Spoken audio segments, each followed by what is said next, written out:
বন্ধুরা, আশা করি তোমরা সবাই ভালো আছো। তোমার চ্যানেলে তোমাদের সবাইকে স্বাগতম। তো আজ আমরা উচ্চ মাধ্যমিক বাংলার সম্পূর্ণ সাজেশন আলোচনা করব। সম্পূর্ণ সাজেশন বলতে সাধারণভাবে যেটা বোঝায়, গল্প, কবিতা, নাটক, আন্তর্জাতিক কবিতা, ভারতীয় গল্প, আমার বাংলা, তারপরে তোমাদের ভাষা, সাহিত্য, রচনা, প্রত্যেকটা বিষয় নিয়ে। তো প্রথমেই আমরা একটু কোশ্চেন মডেলটা জেনে নিই, তারপর আমরা চলে যাব সাজেশনে। তো প্রথমেই দেখো, তোমাদের একটুখানি বলে রাখি, তোমাদের পরীক্ষায় এমসিকিউ ও এসএকিউ আসে 30 মার্কের, ব্রড কোশ্চেন তোমাদের 50 মার্কের থাকে এবং প্রজেক্টে তোমাদের 20 মার্কে থাকে।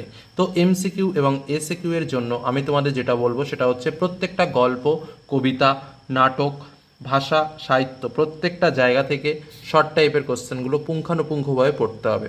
এছাড়াও একটা কথা তোমাদের বলে রাখছি, প্রত্যেকটা অধ্যায়ভিত্তিক বিস্তারিত আলোচনা, গল্পগুলোর পুঙ্খানুপুঙ্খ ব্যাখ্যা ইতিপূর্বে আমি তোমাদের সামনে আলোচনা করেছি। যারা দেখোনি তারা চ্যানেল প্লেলিস্টে চলে যাও, সেখান থেকে তোমরা প্রত্যেকটা গল্প, কবিতা বা আন্তর্জাতিক কবিতা যা রয়েছে, ভাষা, সাহিত্য প্রত্যেকটা বিষয়ের সম্পূর্ণ পুঙ্খানুপুঙ্খ ব্যাখ্যা কিন্তু তোমরা পেয়ে যাবে, সেগুলো তোমরা অবশ্যই দেখতে পারো। তো যাই হোক, আমরা আমাদের কোশ্চেন মডেলে চলে আসি। প্রথমেই দেখো, আমাদের গল্প রয়েছে তিনটে, কে বাঁচায় কে বাঁচে, ভাত এবং ভারতবর্ষ। এই তিনটে গল্প থেকে আমাদের যে কোনো দুটো গল্প থেকে দুটো প্রশ্ন আসবে, একটা প্রশ্নের উত্তর লিখতে হবে। বোঝা গেল কি বললাম? যে কোনো দুটো, সেটা কে বাঁচায় কে বাঁচে থেকে আসতে পারে, ভাত থেকে আসতে পারে, ভারতবর্ষ থেকে আসতে পারে। যে কোনো জায়গা থেকে দুটো প্রশ্ন আমাদের এবছরে আসবে এবং সেখান থেকে একটা প্রশ্ন লিখতে হবে। তাহলে একটা জিনিস কী বোঝা যাচ্ছে, আমরা যদি যে কোনো দুটো গল্প ভালোভাবে পড়ি, প্রত্যেকটা কথা কিন্তু ইম্পর্টেন্ট, ভালোভাবে বুঝে নেবে। আমরা যদি যে কোনো দুটো গল্পের প্রশ্নগুলো ভালোভাবে পড়ি তাহলেই কিন্তু 5 মার্কের কোশ্চেন কমন পাবো। কিন্তু আমি বলবো তিনটে গল্পের প্রশ্নগুলোই ভালো করে পড়ে রাখতে। কিন্তু কারো যদি মনে একটু দুর্বলতা থাকে, যে একটু কম পড়ার ইচ্ছা থাকে, তাহলে আমি বলবো যে কোনো দুটো গল্প ভালোভাবে পড়লেই একটা কোশ্চেন হুবহু কমন পাবে, বা দুটোও পেতে পারো। তো যাই হোক, এবার আমরা চলে আসি কবিতা। কবিতার ক্ষেত্রে দেখো, আমাদের 5টা কবিতা রয়েছে। রূপনারায়ণের কুলের শিকার, মহুয়ার দেশ, আমি দেখি, ক্রন্দনরতা জননীর পাশে। তো এই 5টা কবিতা থেকে একইভাবে যে কোনো দুটো কবিতা থেকে দুটো প্রশ্ন আসবে, আমাদের একটা লিখতে হবে। কি বললাম? যে কোনো দুটো প্রশ্ন, দুটো কবিতা থেকে দুটো প্রশ্ন আসবে, আমাদের একটা লিখতে হবে। আমাদের কিন্তু 5টা কবিতায় ভালোভাবে পড়তে হবে, মোস্ট ইম্পর্টেন্ট, কারণ কোনটা থেকে প্রশ্ন আসবে কোনো গ্যারান্টি নেই। এবার চলে আসি নাটক। নাটক দেখো, দুটো নাটক রয়েছে, একটা বিভাগ এবং একটা নানা রঙের দিন। তো বিভাগ থেকে একটা প্রশ্ন আসবে, নানা রঙের দিন থেকেও একটা প্রশ্ন আসবে। আমাদের লিখতে হবে কটা? যে কোনো একটা প্রশ্নের উত্তর লিখতে হবে। এবার আমি যদি মনে করি আমি স্যার শুধু বিভাগটা ভালোভাবে পড়বো, তাহলে তুমি সেটাও করতে পারো। আবার তুমি যদি মনে করো না স্যার আমি নানা রঙের দিনটা ভালোভাবে পড়বো, তাহলে তুমি সেটাও করতে পারো। অর্থাৎ বিভাগ থেকে একটা প্রশ্ন আসবে, নানা রঙের দিন থেকে একটা প্রশ্ন আসবে, তোমাদের যে কোনো একটা প্রশ্নের উত্তর লিখতে হবে, মার্ক থাকবে 5। এবার চলে আসি আন্তর্জাতিক কবিতা ও ভারতীয় গল্প। এখানেও ঠিক একই ব্যাপার, পড়তে জানে এমন এক মজুরের প্রশ্ন, এখান থেকে একটা প্রশ্ন আসবে, অলৌকিক থেকে একটা প্রশ্ন আসবে। তাহলে দুটো প্রশ্ন আসলো, আমাকে যে কোনো একটা প্রশ্ন লিখতে হবে। তুমি যদি মনে করো স্যার আমি এই একটা কবিতা পড়বো এবং এটার থেকে উত্তর লিখবো, সেটাও সম্ভব। আমি অলৌকিক পড়বো না, কোনো ব্যাপার না। আবার কেউ যদি মনে করে আমি অলৌকিক পড়বো, স্যার এই কবিতাটা পড়বো না, সেটাও তার ব্যক্তিগত ব্যাপার। অর্থাৎ এখান থেকেই তোমাকে দুটো প্রশ্ন আসবে, একটা প্রশ্ন আসবে পড়তে জানে এমন এক মজুরের প্রশ্ন থেকে, আর একটা অলৌকিক থেকে। যে কোনো একটা প্রশ্ন লিখলেই কিন্তু হবে। বোঝা গেল কি বললাম? আবার শর্টের ক্ষেত্রেও কিন্তু ঠিক একই রকম, এখান থেকে একটা শর্ট অথবা দিয়ে এখান থেকে একটা শর্ট। তার মানে কি, যে কোনো একটা পড়লেই আমার এনাফ হয়ে যাচ্ছে। এবার চলে আসি আমার বাংলা। আমার বাংলাতে তোমাদের 5টা রয়েছে, গাঢ় পাহাড়ের নিচে, ছাতির বদলে হাতি, কলের কলকাতা, মেঘের গায়ে জেলখানা এবং হাত বাড়াও। এই 5টা থেকে যে কোনো দুটো গল্প থেকে দুটো প্রশ্ন আসবে, আমাদের একটা লিখতে হবে। অর্থাৎ এখান থেকে যে ব্যাপারটা আমি তোমাদের বলবো, যে কোনো তিনটে যদি তুমি ভালোভাবে পড়ো, আমি তিনটে বলে দেবো, সেই তিনটে পড়লেই কিন্তু তোমরা ইজিলি এবছর একটা কমন পাবে। কিন্তু আমি বলবো প্রত্যেকটা ভালোভাবে পড়তে। তো যাই হোক, এবার চলে আসি আমরা ভাষা। ভাষা বিজ্ঞান, ধ্বনিতত্ত্ব, রূপতত্ত্ব, বাক্যতত্ত্ব, শব্দতত্ত্ব, এই 5টা বিষয় রয়েছে, দেখতে পাচ্ছ। এই 5টা বিষয় থেকে যে কোনো তিনটে প্রশ্ন আসবে, তিনটে বিষয় থেকে তিনটে প্রশ্ন আসবে, যে কোনো একটা লিখতে হবে। অ্যাকচুয়ালি আসে হচ্ছে দুটো প্রশ্ন, কিন্তু দুটো প্রশ্ন আসলেও একটা অর থাকে। যেমন তোমাদের একটা কোশ্চেন মডেল দেখিয়ে দিই, তাহলে বুঝতে পারবে, এটা একটা বোর্ডের কোশ্চেন। তো যাই হোক, যেমন দেখো, এই যে 1 দাগে একটা এসছে, 6.2 দাগে একটা এসছে, অথবা দিয়ে আরও একটা কোশ্চেন এসছে। বোঝা গেল কি বললাম? ঠিক এইভাবে প্রশ্নটা আসে, যার জন্য বলেছি যে এখানে তোমাদের তিনটে প্রশ্ন আসে। বোঝা গেল? যে কোনো একটা প্রশ্ন লিখতে হয়। এবার সে সাহিত্য। সাহিত্যের মধ্যে যেটা রয়েছে দেখো, গানের ধারা রয়েছে, চিত্রকলা রয়েছে, চলচ্চিত্র রয়েছে, বিজ্ঞান চর্চা রয়েছে, ক্রীড়া সংস্কৃতি রয়েছে। মোট এই 5টা বিষয় কিন্তু রয়েছে। এই 5টা বিষয়ের মধ্যে থেকে কিন্তু যে কোনো চারটে বিষয় থেকে কিন্তু দুটি প্রশ্ন তোমাকে লিখতে হবে, কারণ 4টে বিষয় থেকে 4টি প্রশ্ন আসবে, আর যে কোনো দুটো বিষয় কিন্তু তোমাকে লিখতে হবে। এবার দেখো, চলে আসি আমরা তারপরের যে পার্টটা রয়েছে, সেটা হচ্ছে রচনা। রচনার মধ্যে আমাদের কী কী থাকে? জীবনী থাকে, বিষয়ের গভীরে প্রবেশ থাকে, মানস মানচিত্র থাকে, আর একটা পক্ষ প্রতিপক্ষের যুক্তি থাকে। তো যাই হোক, এই হলো আমাদের মূল যে বিষয়, সে মূল বিষয়গুলো সম্পর্কে আলোচনা করলাম। তাহলে একদম পরপর গল্প রয়েছে, আমাদের কবিতা রয়েছে, নাটক রয়েছে, আন্তর্জাতিক কবিতা, ভারতীয় গল্প রয়েছে, আমার বাংলা রয়েছে, ভাষা রয়েছে, সাহিত্য রয়েছে, জীবনী রয়েছে। তার মানে বুঝতেই পারছো বাংলার যে সম্পূর্ণ সাজেশন দিতে গেলে কিন্তু প্রচুর প্রচুর আমাকে পড়তে হবে। আর একটা কথা তোমাদের বলে রাখি, বাংলার কিন্তু প্রত্যেকটা লাইন থেকে তোমাকে প্রশ্ন হতে পারে, যার জন্য সাজেশনটার থেকে বেশি আমি তোমাদের বলবো যে ভালো করে গল্প, কবিতা, এই যে বিষয়গুলো আছে সেগুলো ভালো করে একটু দেখে রাখতে। তো একদম এট ফার্স্ট আমরা যে বিষয় নিয়ে আলোচনা করব সেটা হলো আমাদের গল্প। তো দেখো, গল্পের মধ্যে পরপর আমরা চলে আসি। আমাদের প্রথম যে গল্পটা রয়েছে, দেখো, কে বাঁচায় কে বাঁচে। তো কে বাঁচায় কে বাঁচে থেকে কি কি প্রশ্নগুলো আমরা পড়বো সেটা একটু দেখে নিই। আমাদের প্রথম প্রশ্ন, মানব সভ্যতার সবচেয়ে প্রাচীন ও সবচেয়ে পচা ঐতিহ্য আদর্শবাদের কল্পনার তাপস বলে। কে কার সম্পর্কে এই ভাবনা ভেবেছে, এই ভাবনার প্রসঙ্গ কি, তার ভাবনা যথার্থ ছিল কিনা উল্লেখ করো। দ্বিতীয় প্রশ্ন, অন্য সকলের মতো মৃত্যুঞ্জয়কেও সে খুব পছন্দ করে, কার কথা বলা হয়েছে, তাকে পছন্দের কারণ কি।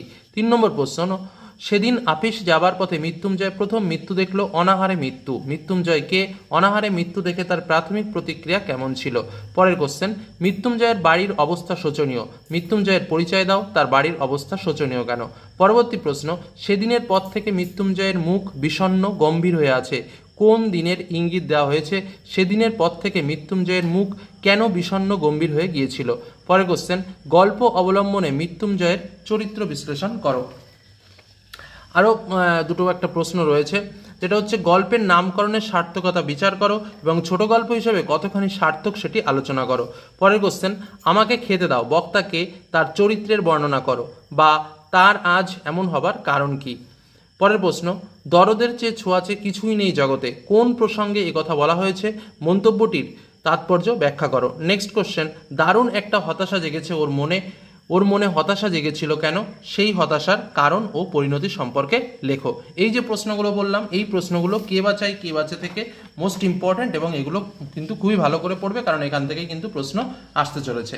নেক্সট আমরা যাব ভাত গল্প থেকে আমরা কি কি প্রশ্ন পড়বো। দেখো, প্রথম প্রশ্ন, আসল বাধাটার খোঁজ করা হয় না উৎসবের এই অনুসন্ধান কিভাবে অসমাপ্ত থেকে যায় তা গল্প অনুসরণে লেখো।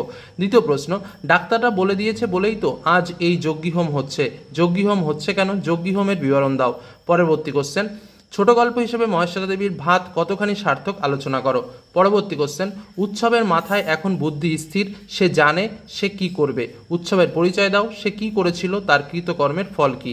পরবর্তী কোশ্চেন, দাঁতগুলো বের করে সে কামটের মতোই হিংস্র ভঙ্গি করে, কে কার প্রতি এরূপ আচরণ করেছিল, এরূপ আচরণের কারণ কি। পরবর্তী কোশ্চেন, ভাত গল্প অবলম্বনে দুর্যোগপূর্ণ রাতের বর্ণনা দাও, এই দুর্যোগ উৎসবকে কিভাবে প্রভাবিত করেছিল। পরবর্তী কোশ্চেন, এ সংসারে সব কিছুই চলে বড় পিসিমার নিয়মে, বড় পিসিমাকে গল্পে তার চরিত্রের কি পরিচয় পাওয়া যায়। আরও কিছু প্রশ্ন আছে, কারণ তোমরা গল্পটা পড়েছো, ভাত গল্পটা প্রচুর বড় এবং মোস্ট ইম্পর্টেন্ট একটা গল্প। তো যাই হোক, পরের প্রশ্ন, ও উৎসব মনিবের ধান যায় তো কাঁদিস কেন, বক্তাকে মনিব কাকে বলা হয়েছে কেন, উদ্দিষ্ট ব্যক্তির কাদার কারণ কি ব্যাখ্যা করো। পরবর্তী কোশ্চেন, গরিবের গতর এরা সস্তা দেখে, এরা বলতে কাদের ইঙ্গিত করা হয়েছে, গল্প অনুসরণে বক্তার এই অভিমানের সমর্থনের যুক্তি দাও। পরবর্তী কোশ্চেন, ভাত খাবে কাজ করবে, কার সম্পর্কে, কার এই উক্তি, সে কোথায় কাজ করবে, সেখানে ভাত খেতে গিয়ে মানুষটির কি অবস্থা হয়েছিল। পরবর্তী কোশ্চেন, মোস্ট ইম্পর্ট্যান্ট কোশ্চেন, ফুটন্ত ভাতের গন্ধ তাকে বড় উতালা করে, ফুটন্ত ভাতের গন্ধ বলতে কি বোঝানো হয়েছে, কেন তাকে বড় উতালা করে। পরবর্তী কোশ্চেন, ভাতে হাত ঢুকিয়ে দিতে সে স্বর্গসুখ পায় ভাতের স্পর্শে, কার কথা বলা হয়েছে, কোথা থেকে কিভাবে ভাত জোগাড় হয়েছিল, এর পরিণতি কি হয়েছিল। তো ভাত গল্প থেকে যে ইম্পর্টেন্ট প্রশ্নগুলো বললাম, এইগুলো কিন্তু তোমাকে অবশ্যই প্র্যাকটিস করতে হবে। এবার চলে আসি আমরা আমাদের পরবর্তী যে গল্প রয়েছে, অর্থাৎ আমাদের পরবর্তী গল্প রয়েছে কি, দেখো, ভারতবর্ষ গল্প থেকে আমরা কি কি প্রশ্নগুলো পড়বো দেখে নিই। প্রথম প্রশ্ন, হঠাৎ বিকেলে এক অদ্ভুত দৃশ্য দেখা গেল, অদ্ভুত দৃশ্যটা কি, গ্রামের দুই সম্প্রদায়ের মধ্যে সেই দৃশ্যের প্রতিক্রিয়া কি। দ্বিতীয় প্রশ্ন, বচসা বেড়ে গেল, কাদের মধ্যে বচসা, পরিণাম কি। 3 নম্বর কোশ্চেন, চোখ গেলে দেব, কে কখন এই কথা বলেছে, গল্প অবলম্বনে বক্তার স্বরূপ বিশ্লেষণ করো। পরের কোশ্চেন, তার সপক্ষে অনেক প্রমাণ জুটে গেল, কার সপক্ষে প্রমাণ জুটলো, এই প্রমাণের উপর ভিত্তি করে কি পরিস্থিতি সৃষ্টি হলো। পরবর্তী কোশ্চেন, তারপরই দেখা গেল এক অদ্ভুত দৃশ্য, দৃশ্যটি কি, অদ্ভুত কেন। দেখো, এই 1 দাগের প্রশ্ন আর 5 দাগের প্রশ্ন তোমরা খুব গুলিয়ে ফেলো। হঠাৎ বিকেলে এক অদ্ভুত দৃশ্য দেখা গেল, এটার কিন্তু একটা আলাদা উত্তর, আরেকটা আলাদা উত্তর কিন্তু তারপরে দেখা গেল এক অদ্ভুত দৃশ্য। এই দুটো প্রশ্ন খুব গোলানো প্রশ্ন, কিন্তু দেখেই মনে হয় যে দুটোই একই উত্তর, কিন্তু পুরো আলাদা উত্তর কিন্তু। যাই হোক, পরের প্রশ্ন চলে যায়। কতক্ষণ সে এই মারমুখী জনতাকে ঠেকিয়ে রাখতে পারতো কে জানে, সে কে, জনতার মারমুখী হবার কারণ কি? পরবর্তী কোশ্চেন, শেষ রোদের আলোয় সে দূরের দিকে ক্রমশ আবছা হয়ে গেল, কার কথা বলা হয়েছে, সে ক্রমশ আবছা হয়ে গেল কেন? এবং পরবর্তী কোশ্চেন, তোর শতগোষ্ঠী মরুক, কে কাকে এ কথা এমন কথা বলেছেন, এই উক্তির দ্বারা বক্তার কোন মনোভাবের কথা বর্ণনা করা হয়েছে? দেখো প্রত্যেকটা প্রশ্ন তোমরা দেখতে পাচ্ছ মোস্ট ইম্পর্টেন্ট কিন্তু কোশ্চেন। আরও একটা কোশ্চেন রয়েছে যেটা আমি এক্সট্রা দিয়েছি, এটা আসবে না যদিও, কিন্তু লেখার চেষ্টা করবে। ভারতবর্ষে গল্পে বুড়ির মধ্য দিয়ে মানবতাবোধের বিকাশ ঘটানো হয়েছে সমাজে, তা আলোচনা করো। যাই হোক, মূল যে প্রশ্নটা, এই যে প্রথম দিকে যে 7-8টা প্রশ্ন দিলাম, এই 8টা প্রশ্ন প্র্যাকটিস করো, এখান থেকে আসবে। ভারতবর্ষ থেকে পরীক্ষায় প্রশ্ন আসলে তো এখান থেকেই তোমরা কমন পেয়ে যাবে। এবার চলে আসি আমরা আমাদের পরবর্তী যে পাঠ রয়েছে, অর্থাৎ আমাদের পরবর্তী পাঠ কবিতা। কবিতার মধ্যে আমাদের কি কি রয়েছে দেখো, রূপনারায়ণের কুলে, শিকার, মহুয়াদেশ, আমি দেখি এবং ক্রন্দনরত জননীর পাশে। তো প্রথম চলে আসি আমরা রূপনারায়ণের কুলে থেকে কি কি প্রশ্ন পড়বো। দেখো, আমৃত্যু দুঃখের তপস্যা এই জীবন, বক্তাকে আমৃত্যু দুঃখের তপস্যা বলতে কি বোঝানো হয়েছে? দ্বিতীয় কোশ্চেন, চিনিলাম আপনারে, বক্তাকে তিনি কিভাবে নিজেকে চিনলেন? পরবর্তী কোশ্চেন, চিনিলাম আপনারে আঘাতে আঘাতে বেদনায় বেদনায়, বক্তার জীবনে এই আঘাত ও বেদনার পরিচয় দাও। পরবর্তী কোশ্চেন, রক্তের অক্ষরে দেখিলাম আপনার রূপ, কোন প্রসঙ্গে কার এই উক্তিটির তাৎপর্য বিশ্লেষণ করো। পরবর্তী কোশ্চেন, মৃত্যুতে সকল দেনা শোধ করে দিতে, দেনা বলতে কি বোঝানো হয়েছে, তা কিভাবে শোধ করে দিতে হয়? পরবর্তী কোশ্চেন, রূপনারায়ণের কুলে জেগে উঠিলাম, কবি রূপনারায়ণ বলতে কি বুঝিয়েছেন, এই কুলে তার জেগে ওঠার তাৎপর্য কি? পরবর্তী কোশ্চেন, সত্য যে কঠিন, কবি এই উপলব্ধিতে কিভাবে উপনীত হয়েছেন, তা রূপনারায়ণের কুলে কবিতা অবলম্বনে আলোচনা করো।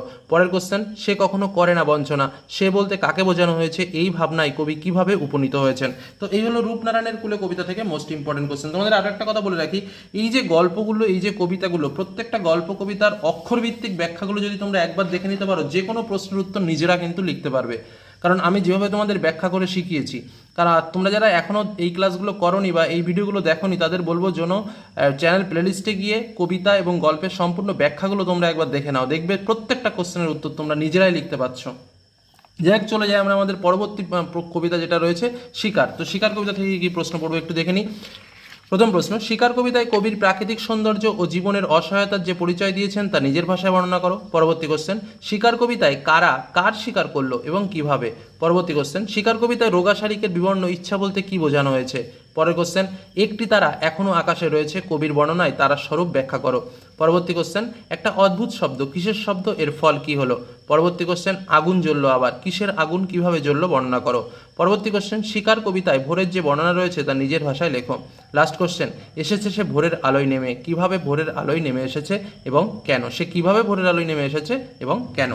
চলে আসি আমরা আমাদের তার পরবর্তী কবিতা যেটা রয়েছে মহুয়ার দেশ কবিতা থেকে মোস্ট ইম্পর্টেন্ট প্রশ্নগুলো।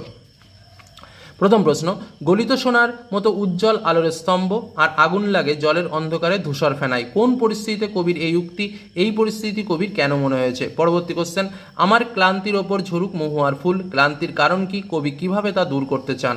পরবর্তী কোশ্চেন, মহুয়ার দেশ কবিতায় কবি যে নগর জীবনের ছবি তুলে ধরেছেন তা আলোচনা করো। তার পরবর্তী কোশ্চেন, মাঝে মাঝে সন্ধ্যার জলস্রোতে অলস সূর্য দেয় একে, অলস সূর্য কি একে দেয়, মন্তব্যটি ব্যাখ্যা করো। এই দৃশ্য কবির চেতনায় কোন ভাবনার জন্ম দেয়? পরবর্তী কোশ্চেন, আর আগুন লাগে জলের অন্ধকার ধূসর ফেনায়, কিসের কথা বলা হয়েছে, এর ফলে কি ঘটে, এই অবস্থায় কবি কিসের প্রত্যাশা করেন? নেক্সট কোশ্চেন, সমস্তক্ষণ যেখানে পথের দুধারে ছায়া ফেলে দেবদারুর দীর্ঘ রহস্য, কোন জায়গার কথা বলা হয়েছে, মন্তব্যটি ব্যাখ্যা করো। দেখো প্রত্যেকটা কোশ্চেন, যে কটা কোশ্চেন তোমাদের তুলে ধরেছি মোস্ট ইম্পর্টেন্ট কোশ্চেন, প্রত্যেকটা কোশ্চেন, এর মধ্যে কোনো কোশ্চেন বাদ দিলেই কিন্তু সেটাই বিপদ। মানে এমন কোশ্চেনগুলোই সেট করা রয়েছে যে একটা কোশ্চেন বাদ দেবে মনে হবে যে ওই প্রশ্নটাই তোমার পরীক্ষায় আসবে, এরকমই একটা ব্যাপার। তো যাই হোক, পরের কবিতায় আমরা চলে আসি। আমাদের পরের কবিতা যেটা রয়েছে সেটা হচ্ছে আমি দেখি। তো আমি দেখি কবিতা থেকে কি কি প্রশ্ন পড়বে সেটা একটু দেখে নাও। কি রয়েছে দেখো, আমার শুধু দরকার গাছ দেখা, বক্তাকে তার গাছ দেখা দরকার কেন? দ্বিতীয় প্রশ্ন, আরোগ্যের জন্য ওই সবুজের ভীষণ দরকার, ওই সবুজ বলতে কবি কি বুঝিয়েছেন, সেই সবুজকে পাওয়ার জন্য কবি কি কি নির্দেশ দিয়েছেন? পরের কোশ্চেন, আমি দেখি কবিতার বিষয়বস্তু বা নামকরণের সার্থকতা আলোচনা করো। তারপরে কোশ্চেন, শহরের অসুখ হাঁ করে সবুজ খায়, সবুজের অনটন ঘটে, শহরের অসুখ কি, উক্তিটির তাৎপর্য বিশ্লেষণ করো। পরের কোশ্চেন, চোখ তো সবুজ চাই, দেহ চায় সবুজ বাগান, কার, কেন, ফলে কি করতে হবে? নেক্সট কোশ্চেন, বহুদিন জঙ্গলে বলে কাটেনি দিন, কবি কেন কথা বলেছেন, এই অভাব পূরণের জন্য কি করতে হবে। নেক্সট কোশ্চেন, ওই সবুজের ভীষণ দরকার, ওই সবুজ বলতে কি বোঝানো হয়েছে, কেন। দেখো প্রত্যেকটা কোশ্চেন কিন্তু তোমাকে নোটস করে নিতে হবে, লিখে ফেলতে হবে এবং ফাইনালের জন্য প্রিপেয়ার হতে হবে তোমাকে, এটুকু তোমাকে বলে রাখলাম। তো আমি দেখি কবিতা থেকে এই প্রশ্নগুলো অবশ্যই কিন্তু তোমাকে প্র্যাকটিস করতে হবে। এরপর চলে আসে আমাদের পরবর্তী কবিতা, দেখো কি রয়েছে, ক্রন্দনরতা জননীর পাশে। তো ক্রন্দনরতা জননীর পাশে থেকে আমরা কি প্রশ্ন পড়বো দেখে নিই। ক্রন্দনরতা জননীর পাশে কবিতায় কবি কি কারণে জননীকে ক্রন্দনরতা বলেছেন। নেক্সট কোশ্চেন, আমি কি তাকাবো আকাশের দিকে বিধির বিচার চেয়ে, বিধির বিচার বলতে কবি কি বুঝিয়েছেন, কবি এমন কথা বলেছেন কেন, এই পরিস্থিতিতে কবির কি করা উচিত বলে তিনি মনে করেন। নেক্সট কোশ্চেন, নিহত ভাইয়ের শবদেহ দেখে না হয় যদি ক্রোধ, কোন প্রসঙ্গে কবির এই উক্তি, কবির এমন মনোভাবের কারণ কি। নেক্সট কোশ্চেন, কেন ভালোবাসা, কেন বা সমাজ, কিসের মূল্যবোধ, কোন কথার পরিপ্রেক্ষিতে কবি এমন বলেছেন, কবির এই মন্তব্যের তাৎপর্য লেখো। পরে কোশ্চেন, তবে কেন লেখা, কেন গান গাওয়া, শিল্প সাহিত্য চর্চা বিষয়ে কবির মনে কেন এমন প্রশ্ন এসেছে, আলোচ্য কবিতায় কবির যে সংবেদনশীলতার পরিচয় পাওয়া যায় তা লেখো। এবং লাস্ট কোশ্চেন, আমি তা পারি না, কে পারেন না, না পারার বেদনা উদ্দিষ্ট ব্যক্তিকে কিভাবে আলোড়িত করেছে তা কবিতা অবলম্বনে আলোচনা করো। তো এই হলো আমাদের ক্রন্দনরতা জননীর পাশে কবিতা থেকে মোস্ট ইম্পর্টেন্ট 6টা প্রশ্ন, এখান থেকেই কিন্তু তোমরা কমন পাবে পরীক্ষা আসলে। নেক্সট এবার আমরা চলে আসি আমাদের পরবর্তী যে ইম্পর্টেন্ট বিষয় রয়েছে সেটা হচ্ছে আন্তর্জাতিক কবিতা এবং আমাদের পরবর্তী বিষয় রয়েছে নাটক। তো নাটকে কি রয়েছে, একটা রয়েছে বিভাব এবং আরেকটা রয়েছে নানা রঙের দিন। আমরা দুটো নাটকই বলবো, তো এর মধ্যে যে যেটা পারো, বিভাবের থেকে প্রশ্ন পড়লেও তোমরা করতে পারো, নানা রঙের দিন থেকে করলেও কিন্তু তোমরা করতে পারো। এবার বলে রাখি, নাটকের প্রশ্ন উত্তর কিন্তু 150 শব্দের মধ্যে লিখতে হয়, এটা কিন্তু তোমাকে অবশ্যই মনে রাখতে হবে। এবার চলে আসি প্রথমে আমাদের বিভাব নাটক থেকে কি প্রশ্ন পড়বো, তারপরে আমরা চলে আসবো নানা রঙের নাটক দিন থেকে কি প্রশ্ন পড়বো। প্রথম চলে আসি বিভাব থেকে মোস্ট ইম্পর্টেন্ট প্রশ্নগুলো কি রয়েছে। প্রথম দেখো, এবার নিশ্চয়ই লোকের খুব হাসি পাবে বক্তাকে, সমগ্র নাট্যকাহিনীর নিরিখে মন্তব্যটির তাৎপর্য বিশ্লেষণ করো। পরবর্তী প্রশ্ন, জীবনের খোরাক হাসির খোরাক নেই, কার উক্তি, কোথাও হাসির খোরাক নেই বলে কবি কেন বলেছেন। পরবর্তী কোশ্চেন, এই ঘরের মধ্যে জীবনকে উপলব্ধি করা যাবে না, জীবনকে উপলব্ধি করার জন্য বক্তা কি করেছিলেন, শেষে তার কি অভিজ্ঞতা হয়েছিল। পরের কোশ্চেন, বুদ্ধিটা কি করে এলো তা বলি, কোন বুদ্ধির কথা বলা হয়েছে এবং তার প্রয়োগ করার কারণ কি। পরের কোশ্চেন, বহুরূপী তখন লাটে উঠবে, বহুরূপী কি, তখন বলতে কোন সময়ের কথা বলা হয়েছে, বহুরূপী লাটে উঠবে কেন। পরের কোশ্চেন, কি অমর এবার হাসি পাচ্ছে, বক্তা কে, বক্তা যে ঘটনার পরিপ্রেক্ষিতে এই কথা বলেছেন সেই ঘটনা কি হাস্যরস সৃষ্টির উপযুক্ত। পরের কোশ্চেন, বিভাব নাটকের নামকরণের সার্থকতা আলোচনা করো, বা একটা তোমাদের একদম প্রথম যে পার্টটা রয়েছে নাটকের, ওই পার্টেই দেখবে একটা লাইন লেখা আছে যে এর জন্ম অভাব থেকেই, তো এই লাইনটা তুলে কিন্তু প্রশ্নটা করতে পারে যে এই লাইনটা ব্যাখ্যা করো। যাই হোক, পরের প্রশ্ন, তাই অনেক ভেবেচিন্তে আমরা একটা প্যাচ বের করেছি, কে এই মন্তব্য করেছেন, প্যাচটি কি। পরবর্তী কোশ্চেন, তোমরা ফিরে না গেলে আমি গুলি করতে বাধ্য হব, বক্তা কে, কেন বক্তা গুলি করতে বাধ্য হবে। এবং লাস্ট কোশ্চেন, আমাদের মনে হয় এর নাম হওয়া উচিত অভাব নাটক। এই যে 10 দাগের প্রশ্নটা দেখছো, এটা কিন্তু এই প্রশ্নটাই, এই যে এর জন্ম অভাব থেকে ব্যাখ্যা করো, এই প্রশ্নটাই আলাদাভাবে আবার করে দিয়েছি যে আমাদের মনে হয় এর নাম হওয়া উচিত অভাব নাটক, নাটকে অভাবের চিত্র যেভাবে প্রকাশিত হয়েছে তা লেখো। তো এই যে প্রশ্নগুলো বললাম বিভাব নাটক থেকে, এই কটা প্রশ্ন পড়লেই কিন্তু এখান থেকে একটা কোশ্চেন আসছে। এবার চলে আসে আমাদের আরও একটা যেটা রয়েছে সেটা হচ্ছে নানা রঙের দিন। তো নানা রঙের দিন থেকেও আমাদের একটা কোশ্চেন আসবে। তো এখান থেকে কি প্রশ্ন পড়বে দেখো, এখান থেকেও মাত্র 9টা সিলেক্টেড কোশ্চেন রয়েছে। আমাদের দিন ফুরিয়েছে, কোন প্রসঙ্গে এই উক্তি, এই উক্তির কারণ কি। পরবর্তী কোশ্চেন, নানা রঙের নাটক অবলম্বনে কালীনাথ সেনের চরিত্রটি আলোচনা করো। পরবর্তী কোশ্চেন, যারা বলেন নাট্যভিনয় একটা পবিত্র শিল্প তারা সব গাধা গাধা, প্রসঙ্গ উল্লেখ করে মর্মার্থ ব্যাখ্যা করো।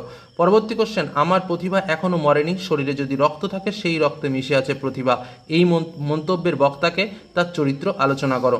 পরে কোশ্চেন, নানা রঙের দিন নাটকে রজনীবাবুর চরিত্র ব্যাখ্যা দাও। পরে কোশ্চেন, থিয়েটারের দেওয়ালে দেওয়ালে অঙ্গারের কালো অক্ষরে লেখা আমার জীবনের 45টা বছর, বক্তার 45 বছরের জীবন যন্ত্রণার ইতিহাসের পরিচয় দাও।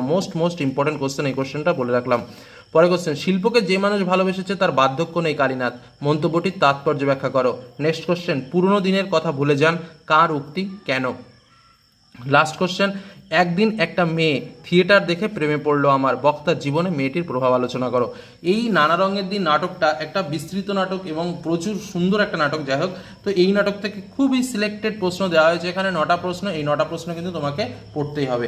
এবার চলে আসি আমরা নাটকের পরে আমাদের যে পার্টটা রয়েছে দেখো, সেটা হচ্ছে আন্তর্জাতিক কবিতা এবং ভারতীয় গল্প। তো আন্তর্জাতিক কবিতা এবং ভারতীয় গল্প থেকে আমাদের যে যে বিষয়গুলো রয়েছে দুটো বিষয় রয়েছে, একটা হচ্ছে পড়তে জানে এমন এক মজুরের প্রশ্ন এবং আরেকটা রয়েছে আমাদের অলৌকিক। তো আমরা দুটো বিষয় পরপর জেনে নিই যে কী কী প্রশ্নগুলো পড়বো। প্রথম আমরা যে বিষয়টা জানবো সেটা হচ্ছে পড়তে জানে এমন এক মজুরের প্রশ্ন থেকে কী কী প্রশ্নগুলো পড়বো। প্রথম প্রশ্ন, বিরাট আর্মাডা যখন ডুবলো, আর্মাডা কি, কোন প্রসঙ্গে, কেন, এই কথা বলা হয়েছে। পরবর্তী কোশ্চেন, বইয়ে লেখা রাজার নাম, রাজারা কি পাথর ঘাড়ে করে আনতো। কবির এই মন্তব্যের মধ্য দিয়ে ইতিহাসের কোন সত্যকে ফুটিয়ে তুলতে চেয়েছেন। পরের প্রশ্ন, পড়তে জানে এমন এক মজুরের প্রশ্ন কবিতায় প্রশ্নগুলো কি কি। নেক্সট কোশ্চেন, সেই সন্ধ্যায় কোথায় গেল রাজমিস্ত্রিরা, রাজমিস্ত্রিরা কি নির্মাণ করেছিল, এই প্রশ্নের মাধ্যমে বক্তা কি বোঝাতে চেয়েছেন। পরের প্রশ্ন, গলদের নিপাত করেছিল সিজার, সিজারকে তিনি কি একাই গলদের নিপাত করেছিলেন। পরের প্রশ্ন, পাতায় পাতায় জয়, জয়োৎসবের ভোজ বানাতো কারা। পাতায় পাতায় কাদের জয়, জয়োৎসবের ভোজ যারা বানাতো তাদের প্রতি কি মনোভাব প্রকাশ পেয়েছে। পরের প্রশ্ন, সোনা ঝকমকে লিমা যারা বানিয়েছিল তারা থাকতো কোন বাসায়, অন্তর্নিহিত অর্থ ব্যাখ্যা করো। আর একটা কথা, লিমা কোথায় সেটাও কিন্তু জেনে রাখবে। পরের কোশ্চেন, কত সব প্রশ্ন, কাদের মনে প্রশ্ন, প্রশ্ন উপস্থাপনার যৌক্তিকতা কি।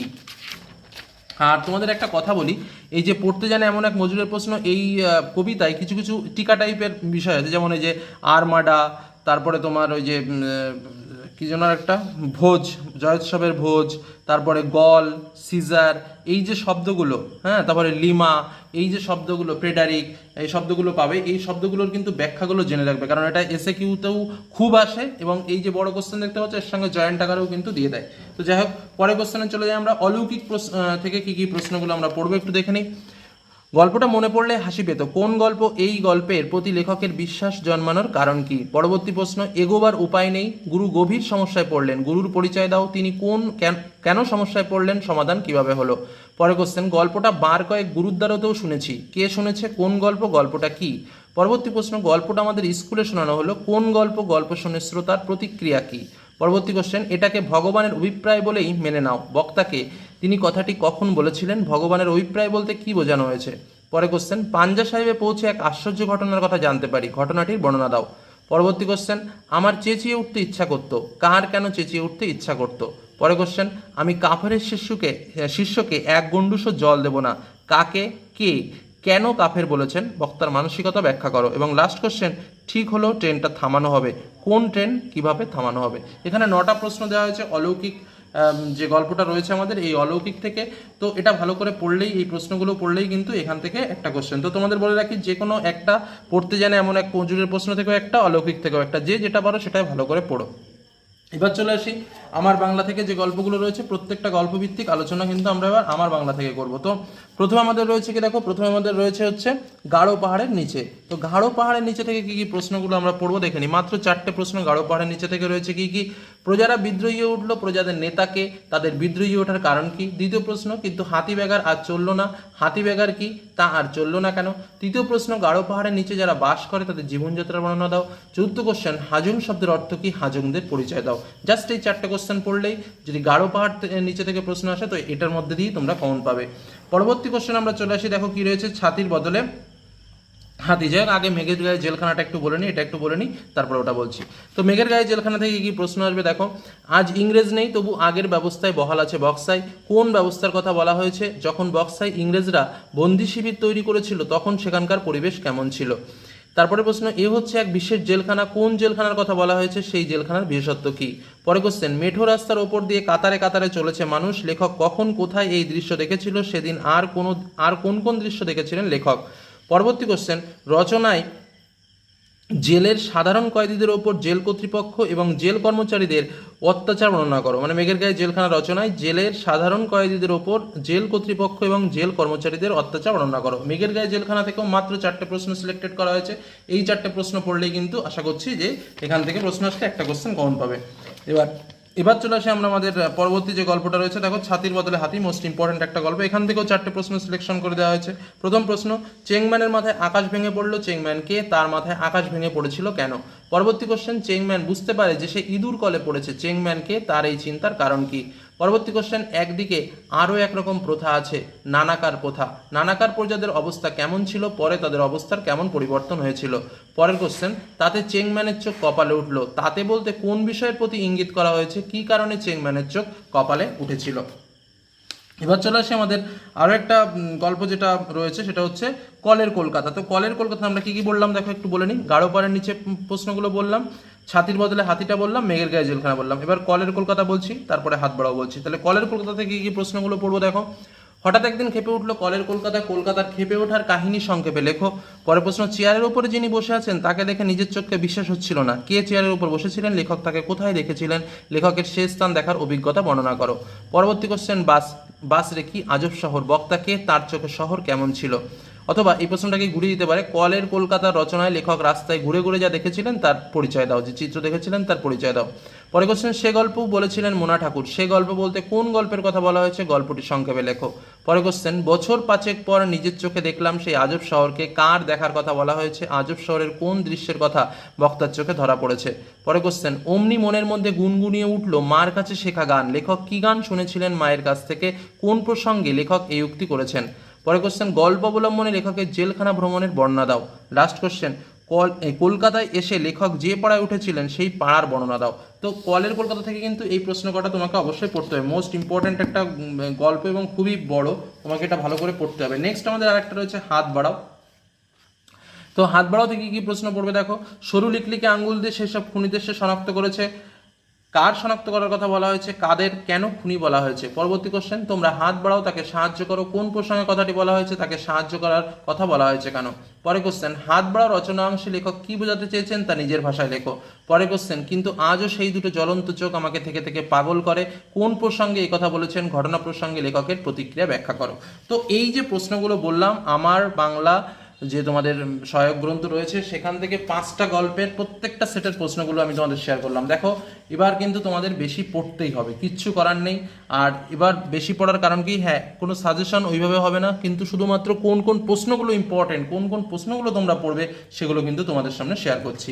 এবার চলে আসি আমরা ভাষা। দেখো ভাষা থেকে তোমাদের 5টা বিভাগ রয়েছে, ভাষা বিজ্ঞান, ধ্বনিতত্ত্ব, রূপতত্ত্ব, বাক্যতত্ত্ব, শব্দতত্ত্ব। তো এখান থেকে খুবই কম প্রশ্ন পড়লেই, আমি সব মিলে 8টা প্রশ্ন দিচ্ছি, এই 8টা প্রশ্ন পড়লে এখান থেকেই মানে একাধিক প্রশ্ন, তোমাদের 3টে আসবে, একটা লিখতে হবে। তো আমি বলছি এখান থেকেই তোমরা 3টে কমন পেয়ে যাবে। তো কি কি প্রশ্ন দেখে নাও। রূপমূল কাকে বলে, রূপমূলের শ্রেণীবিভাগ করো, উদাহরণসহ স্বাধীন রূপমূল ও পরাধীন রূপমূলের পরিচয় দাও। দ্বিতীয় প্রশ্ন, শব্দের উপাদানমূলক তত্ত্বটি আলোচনা করো, বিষয়মূলক ও সত্য সাপেক্ষ তত্ত্বটা দেখে রাখবে। নেক্সট কোশ্চেন, শব্দার্থ পরিবর্তনের ধারাগুলি উল্লেখ করে দুটি ধারা উদাহরণসহ আলোচনা করো। পরে কোশ্চেন, বাক্যের ভঙ্গিগত ও গঠনগত ও অর্থগত শ্রেণীবিভাগ করে তাদের সংজ্ঞা উদাহরণ দাও। পরবর্তী কোশ্চেন, তুলনামূলক, ঐতিহাসিক ও বর্ণনামূলক ভাষাবিজ্ঞানের সংজ্ঞা ও বৈশিষ্ট্য, প্রত্যেকটা ডেফিনেশন এবং প্রত্যেকটার 5টা করে বৈশিষ্ট্য পড়ে রাখবে। পরের প্রশ্ন, ফলিত ভাষাবিজ্ঞানের শ্রেণীবিভাগ করে যে কোনো একটি ভাষাবিজ্ঞান সম্পর্কে আলোচনা করো। এর মধ্যে দেখো সমাজ ভাষাবিজ্ঞান, স্নেহ ভাষাবিজ্ঞান, মনোভাষাবিজ্ঞান, ভাষাবিজ্ঞান, শৈলী বিজ্ঞান রয়েছে। তো প্রত্যেকটা তো শ্রেণীবিভাগ সম্পর্কে পড়লে এর মধ্যে মোস্ট ইম্পর্টেন্ট শৈলী বিজ্ঞান, কারণ কি শৈলী বিজ্ঞানটা আলাদাভাবে দিয়ে দিতে পারে যে শৈলী বিজ্ঞান কি, শৈলী বিজ্ঞান সম্পর্কে আলোচনা করো, যার জন্য আমি বলবো শৈলী বিজ্ঞানটা একটু ভালো করে দেখে রেখো। পরে কোশ্চেন, বাক্যের অব্যবহিত উপাদান কি, এর স্বরূপ বিশ্লেষণ করো। এবং লাস্ট কোশ্চেন, প্রত্যয় কাকে বলে, ব্যবহারিক দিক থেকে এই প্রত্যয় শ্রেণীবিভাগ করে আলোচনা করো। এই যে প্রশ্ন কটা দিলাম ভাষা থেকে, এই কটার মধ্যে কোনো প্রশ্ন বাদ দিল না, প্রত্যেকটা কোশ্চেন কিন্তু ইম্পর্টেন্ট, এটুকু বলে রাখলাম। নেক্সট আমরা চলে আসি সাহিত্য। তো সাহিত্য থেকে আমাদের গানের ধারা রয়েছে, চিত্রকলা রয়েছে, চলচ্চিত্র রয়েছে, বিজ্ঞান চর্চা, ক্রীড়া সংস্কৃতি। এর মধ্যে থেকে 4টে প্রশ্ন আসবে, আমাদের 2টো প্রশ্ন উত্তর লিখতে হবে। তো একটা চালাকিটা কোথায়, আমরা যদি যে কোনো 3টে সেট মানে গানের ধারা, চিত্রকলা, চলচ্চিত্র 3টে সেট যদি ভালো করে পড়ি তাহলেই কিন্তু আমরা কমন পেয়ে যাব 2টো প্রশ্ন। এবার 5টা পড়লে তো সব কটাই কমন পাবো, সেটা গেল, কিন্তু যে কোনো 3টে সেট পড়লেই আমরা কিন্তু 2টো প্রশ্ন আমাদের লিখতে হয়, 2টো কোশ্চেন কমন পেয়ে যাবো। তো আমি এখানে 5টা সেটই তোমাদের বলে দিচ্ছি। প্রথম ধরো গানের ধারা। তো গানের ধারা থেকে কি প্রশ্ন রয়েছে দেখো, 2 নম্বরে গানের ধারা লিখেছি আমি। বাংলা গানের ধারায় দ্বিজেন্দ্রলাল রায়, রুমা গুহ ঠাকুরতা, নজরুল ইসলাম, অতুল প্রসাদ সেন, রবীন্দ্রনাথ, সরুল চৌধুরী, কিশোর কুমারের অবদান লেখো। এই প্রত্যেকটা প্রশ্ন পড়লে একটা কোশ্চেন কমন পাবে। এর মধ্যে স্টার মার্ক দেওয়া যেগুলো রয়েছে সেগুলো মোস্ট ইম্পর্টেন্ট। নেক্সট ধরো চিত্রকলা।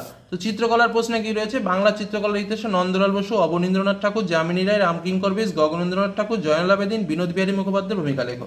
তো এর মধ্যে নন্দলাল বসু, অবনীন্দ্রনাথ ঠাকুর, যামিনী রায়, রামকিঙ্কর বেশ, বিনোদ বিহারী মুখোপাধ্যায়, এগুলো মোস্ট ইম্পর্টেন্ট, এগুলোর মধ্যে একটা পাবো। তাহলে দেখো চিত্রকলা পড়লে একটা পড়লে একটা পেয়ে গেলাম, পড়লে একটা পেয়ে গেলাম। এবার চলে আসি চলচ্চিত্র।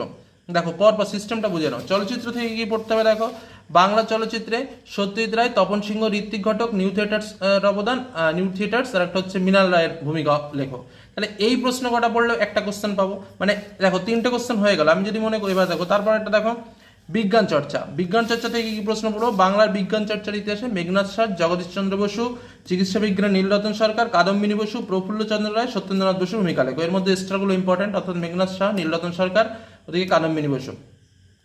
তো একটা পড়লেও কিন্তু একটা, অর্থাৎ দেখো প্রত্যেকটা সেট অনুযায়ী রয়েছে, প্রত্যেকটা, প্রথমে গানের ধারা, তার আগে চিত্রকলা, তার আগে চলচ্চিত্র, তারপরে বিজ্ঞান এবং লাস্ট হচ্ছে স্পোর্টিং, খেলাধুলো। খেলাধুলোর মধ্যে কি কি রয়েছে? আন্তর্জাতিক বাজারে বাঙালিদের অংশগ্রহণ, ম্যাজিকের ইতিহাসে বাঙালিদের অবদান, দাবা খেলায় বাঙালির সাফল্য বা সার্কাসে বাঙালির অবদান আলোচনা করো। তাহলে দেখো প্রত্যেকটা সেট সম্পর্কে আমি আলোচনা করলাম। এইখানে যে 5টা প্রশ্ন রয়েছে, আবারও বলছি, এখানে যে 5টা, অর্থাৎ 1 দাগ, 2 দাগ, 3 দাগ, 4 দাগ এবং 5 দাগ, এই 5টা সেটের মধ্যে যে কোনো 3টে সেট যে কমপ্লিট করবে তার কিন্তু 2টো কোশ্চেন কমন আসবে। বোঝা গেল নিশ্চয়ই, আশা করি। নেক্সট আমরা চলে আসি আমাদের তারপরে যে পার্টটা রয়েছে, সেটা হচ্ছে জীবনী বা বিষয়ের গভীরে প্রবেশ বা মানস মানচিত্র। তো দেখো, আমি এর আগেও বলেছি সব থেকে সহজ এবং ভালো পদ্ধতি হচ্ছে জীবনী লেখা। কিভাবে জীবনী লিখতে হয় সে সম্পর্কে আলোচনা করেছি, তোমরা চ্যানেলে চলে যাও। একটাই জীবনী লেখার প্যাটার্ন ভালো করে দেখে রাখবে, যে কোনো জীবনী আসলে লিখতে পারবে। তো যাই হোক, তাছাড়াও যে সাজেশনগুলো হয় সেগুলো আমি এখন তোমাদের সামনে শেয়ার করছি। প্রথম চলে আসি বিষয়ের গভীরে প্রবেশ। এর জন্য কি কি পড়বে দেখো: দ্রব্যমূল্য বৃদ্ধি, জনসমাজ, জাতীয় সংহতি, বাংলা কুটির শিল্প, খেলাধুলার প্রয়োজনীয়তা, সর্বশিক্ষা অভিযান, রক্তদান, জীবনদান, করোনার প্রভাব বা করোনার বিপর্যয়, লোক সংস্কৃতি, নারীর অধিকার, ঐক্য সাধনায় ভারত, ধর্মীয় সংকীর্ণতা ও মানব ধর্ম, প্রাকৃতিক বিপর্যয়, সাধারণ মানুষ। তো এইগুলো বিষয়ের গভীরে প্রবেশ রূপে কিন্তু তোমাদের পরীক্ষায় আসতে পারে। নেক্সট হচ্ছে মানস মানচিত্র, যেটা তোমাদের রচনা হিসেবে আসতে পারে। তো কি কি সেটা একটু দেখে নাও। প্রথম হচ্ছে ছাত্র জীবন ও ছাত্র জীবনের দায়িত্ব কর্তব্য, একটি ভ্রমণের অভিজ্ঞতা, আধুনিক জীবনের সংবাদপত্রের ভূমিকা, বাংলার উৎসব, শিক্ষা বিস্তারে গণমাধ্যমের ভূমিকা, দৈনন্দিন বিজ্ঞাপন ও দৈনন্দিন জীবন, শিক্ষায় ও চরিত্র গঠনে খেলাধুলা, অরণ্য ও বন্যপ্রাণী সংরক্ষণ, খেলাধুলার প্রয়োজনীয়তা, ভারতবর্ষের ঐক্য ও বৈচিত্র্য বা মেলা বা দেশপ্রেম, বাংলার লোকসাহিত্য, সমাজ জীবন, করোনা আক্রমণে গোটা বিশ্ব, বই পড়া, স্বাস্থ্য বিপর্যয়ে ছাত্র সমাজের ভূমিকা, বিশ্ব উষ্ণায়ন, বাংলার ঋতু বৈচিত্র্য, করোনা মহামারী। এর মধ্যে যে স্টার চিহ্নগুলো দেওয়া রয়েছে সেগুলো মোস্ট ইম্পর্টেন্ট, যেমন করোনা মহামারী, স্বাস্থ্য বিপর্যয়ে ছাত্র সমাজের ভূমিকা, বই পড়া, করোনা আক্রমণে গোটা বিশ্ব, ভারতবর্ষের ঐক্য, খেলাধুলার প্রয়োজনীয়তা, অরণ্য বন্যপ্রাণী সংরক্ষণ, বিজ্ঞাপন ও দৈনন্দিন জীবন, তারপরে একটি ভ্রমণের অভিজ্ঞতা, ছাত্র জীবন ও দায়িত্ব কর্তব্য, এগুলো কিন্তু মোস্ট ইম্পর্টেন্ট। এবার চলে আসে আমাদের তারপরে যেটা বিতর্ক। দেখো বিতর্কটা প্র্যাকটিস করবে, কিন্তু বিতর্কে কিন্তু নম্বর খুব কম ওঠে, এটা তোমাদের বলে রাখলাম। তবুও যেগুলো প্র্যাকটিস করবে: নগরায়ন ও পরিবেশ রক্ষা, চলভাস ছাড়া জীবন অচল বা ইন্টারনেট ও আধুনিক জীবন, পরীক্ষায় প্রাপ্ত নম্বর সাফল্যের চাবিকাঠি নয়, মাতৃভাষার মাধ্যমে শিক্ষা, শিক্ষায় রাজনীতি, জীবিকার আদর্শ স্থান বিদেশ। তো এগুলো বিতর্ক হিসেবে প্র্যাকটিস করতে পারো। এবার চলে আসি জীবনী। জীবনীর জন্য যেগুলো প্র্যাকটিস করবে সেটা হচ্ছে স্বামী বিবেকানন্দ, রাজা রামমোহন রায়, সৈয়দ মুস্তফা সিরাজ, সুভাষ মুখোপাধ্যায়, রবীন্দ্রনাথ ঠাকুর, সত্যেন্দ্রনাথ বসু, ভগিনী নিবেদিতা, মহাত্মা গান্ধী, জগদীশচন্দ্র বসু, এপিজে আব্দুল কালাম, চুনি গোস্বামী, ঋষি কাপুর, সৌমিত্র চট্টোপাধ্যায়, জীবনানন্দ দাশ, মেঘনাদ সাহা, আচার্য প্রফুল্লচন্দ্র রায়, নোবেলজয়ী অর্থনীতিবিদ অভিজিৎ বন্দ্যোপাধ্যায় এবং নেতাজি সুভাষচন্দ্র বোস। তো এগুলোর মধ্যে যেগুলো স্টার চিহ্ন দেওয়া রয়েছে এগুলো মোস্ট ইম্পর্টেন্ট। তো এই হলো আমাদের সম্পূর্ণ ফুল সাজেশন বাংলার। এবার অনেকে প্রশ্ন করতে পারো, স্যার এত কিছু পড়তে হবে? কিচ্ছু করার নেই, এটার নাম বাংলা। বাংলায় প্রত্যেকটা জায়গা থেকে প্রশ্ন হয়, প্রত্যেকটা ইম্পর্টেন্ট বিষয়, এবং তোমাদের যা সিলেবাস আছে তাতে করে এগুলো তোমাকে কমপ্লিট করতে হবে। কিচ্ছু করার নেই। ভালো রেজাল্ট করতে গেলে, ভালোভাবে শিখতে গেলে এগুলো প্র্যাকটিস করাটাই প্রয়োজন এবং এগুলো করতেও হবে। তো এই হলো আলোচনা। ভালো লাগলে লাইক করো, বন্ধুদের সঙ্গে শেয়ার করো, আর যেগুলো প্রশ্নগুলো দিয়েছি অবহেলা করো না, এটুকু বলবো। এগুলো ফাইনালের জন্য প্রিপেয়ার নিও। তো আজকের মতো এখানে শেষ করছি। ধন্যবাদ।